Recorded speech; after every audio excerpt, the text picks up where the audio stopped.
Bismillahirrahmanirrahim. Elhamdülillahi rabbil alamin. Vessalatu vesselamu ala rasulina Muhammedin ve ala alihi ve ashabihi ecmaîn. Musulman doganlarymyz Celal Qari diýilýän kişini dinlesek bolýarmy, dini dogry öwredýärmi diýip soraýarlar. Musulman doganlar bu kişi hak bilen batyl bulaşdyryp ýören bidgatçy, tarikatçy sopalardandyr. Bu kişi köplençe edep ahlak ýaly meselede gurlaya we arasynda bidgatçy sopalaryň gurrunly düşünjesini goşup goýberýär. Onsoň din ilmi ýok adamlar ähli sünnet akidesini dogry dürüst bilmeýän musulman doganlarymyz dogrusyny egrisini saýgaryp bilenok. Diýen we edýän ýalňyş işlerine misal bersek, tawhid barada düşündirmeýär, şirk barada düşündirmeýär. Hakyky ahun alim adamyň musulman doganlar halka birinji öwretmeli we düşündirmeli zady tawhiddir. Çünki tawhid ähli peýgamberleriň ümmetlerine ilkinji öwreden zadydyr we dinne iň möhüm zat tawhiddir. Emma bu adamyň tawhid barada gurulap oturany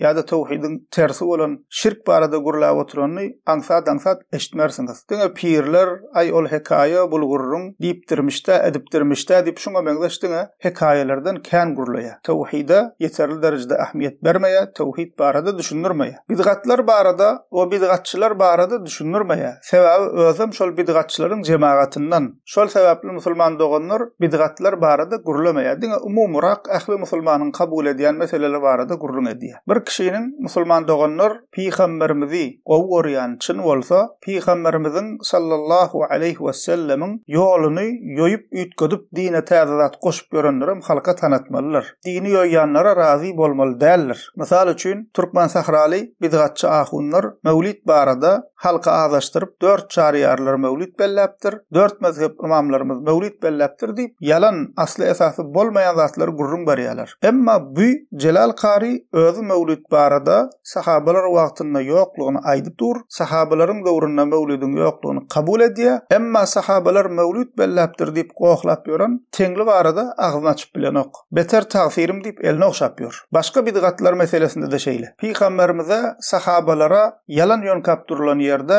bir musulmanyň dym durmagy bolmaýar. Her näçe ýigrenseler hem at taksalar hem näme diýseler hem musulman kişi dogrusyny aýtmalydyr. Beýat meselesini ýalňyş düşündirýär. Beýat ýani musulman döwlet ýolbaşça kasam berýärler, musulmanlar şoňa beýat diýilýär. Şonu ýalňyş düşündirýär. Musulmanlaryň 4 çarýarlara beren beýatyny ýalňyş düşündirip gol bermek diýip goýa, pirlere berilýän gol bermek bilen şol ikisi bir zat ýalagy diýip ýalňyş düşündirýär. Plan müň salawat diýip sünnetde ýok şekilde san berip salawat öwredýär. Mysal üçin 300 näçe, 1300 näçe diýip şeýdip şunça günlük şunça salawat aýtmaly diýip san goýýar. Indi ilim ýok musulman doganlarymyz düşünmeýär-de. Şeriat bir zada san goýmadyk bolsa, hiç kimiň hak ýok şoňa san goýmaga. Senine plança et, sen plança müňe şunu et diýmäge hiç kimiň hak ýok. Diýjek bolsaň näçe salawat aýdyp bilsen aýtdy. Eger peýgamberimiz sünnetde san goýup öwreden ýer bar bolsa, sen hem san goýup öwret. Peýgamberimiz şeý diýipdirdi özüňden däl. Emma ondan bärde delil ýok bolsa, aýna günne plança müňe aýtmaly, plança müňe bunu etmeli diýip näme musulman doganlar özüňçe san goýmak, san goşmak bolmaýar. Emma bul şonu edýär. Pirler diýipdir, plança müň salawat, näçe müň salawat diýip arasynda şeý diýip özünden goşuşdurýarlar musulman doganlar.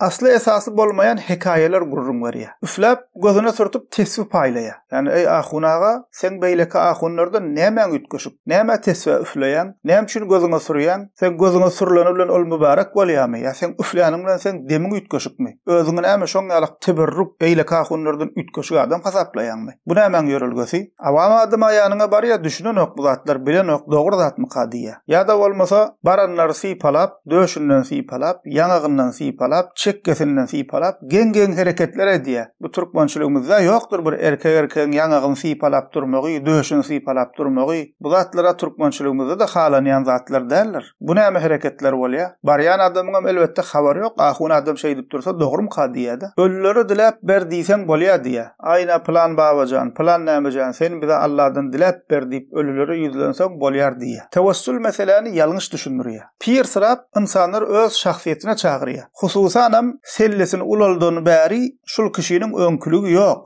O sellet kiçiräk wagt we bir näme ýene ýaxşy. Jemaatçyň öňüne geçip bir fazilatdan, amallan zatdan gurlaya, ýöne şu selle ulanan bäri şol adamyň öňküligi ýok. Pir sırap başlady. İnsanlar öz şahsiýetine çagyrýar, özüne gol berdirýär. Indi zenanlar hem ziyaretine barıp başlapdyr. Zenanlara tarap mata uzadyp goýan bolup, bir uju öz eline, bir uju ol zenanyň eline. Bu näme diýmek? Bu näme etdiňiz bolýar? Awam adama düşünen ok, ahun adam, alim adam diýip öz ýanyň şo gözlen seredip barýar. Üstesine oňlan suraty düşüp, video düşüp, näme mahram zenanlyň halal mı bu zatlar diýinne. Şu diýen we edýän işleri musulman doganlar şol adamyň haky batyl bulaşdyrýanlygynyň alamatydyr. Käbirleri ol barada pikir edişýäli ullokan alim däldir bu adam. Wagızçydyr. Odan gurlar, wagız eder, agladyr, güllürer, emma alim däldir. Çünki alim adam, hakyka alim adam bilen ýanky sanat geçen zatlarymyz etmeýär. Bu hil zatlara meşgul bolmaýar. Bu kişi musulman doganlar bidgatçy soplardan, tarikatçylardan bolan üçin din adından ýalňyş zatlary ýaýradýan üçin bidgatçy diýäs we dinlemeli däl diýäs. Allah Taala oňa hidaýet etsin, öz ýalňyşlaryny görüp, düşünüp, ol ýalňyşlardan el çekmek nesip etsin. Käbir kişiler, musulman doganlar bu gepleri eşitip gen görmegi mümkin. Çünki käbir kişiler bu kişiyi gözünde beter ulaldyp ýörler. Ullokan öwliýa, ullokan alim, hatda cenneti adam diýip ýörenler bar. Şoň elini tutsa, şoňa üfledik gaýsa bir ütgeşik bir zat bolýam ka diýip inanyp ýören insanlar bar. Ünsörün musulman doganlar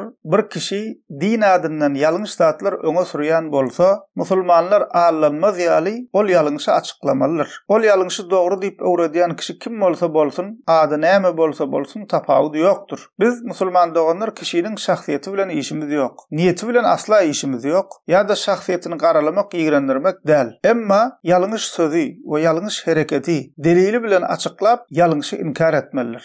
Halasalaram, halamasalaram, ýalňyş görenmizden soňra ýalňyşa ýalňyş diýmeliler. Ajam bolsa hakykat ýaxşydyr. Allah we Peýgamber adyndan, din we şeriat adyndan gurulayan kişiler, halka din öwredýän kişiler, Kur'an we sünnetden delil esasynda din öwretmeliler. Ýöne mışmış bilen o diýipdir, bu diýipdir, diýişinde görüpdir, diýipdirmişde, görüpdirmişde, plan pir diýipdirmiş. Bu hili bolmaýan musulman doganlar. Kur'an we sünnetden delil esasynda din öwretmeliler. Allah Taala bize Peýgamberimiziň sünnetine wara amal edip, Peýgamberimiziň sallallahu aleyhi we sellemiň we selef-i salihiniň ýolunda bolmaga tawfik bersin. İnşallah mundan soňky derslerimizde bu adamyň delilsiz gururumlaryny ýeke-ýeke açyklap geçeriz. Alhamdulillahi rabbil alamin.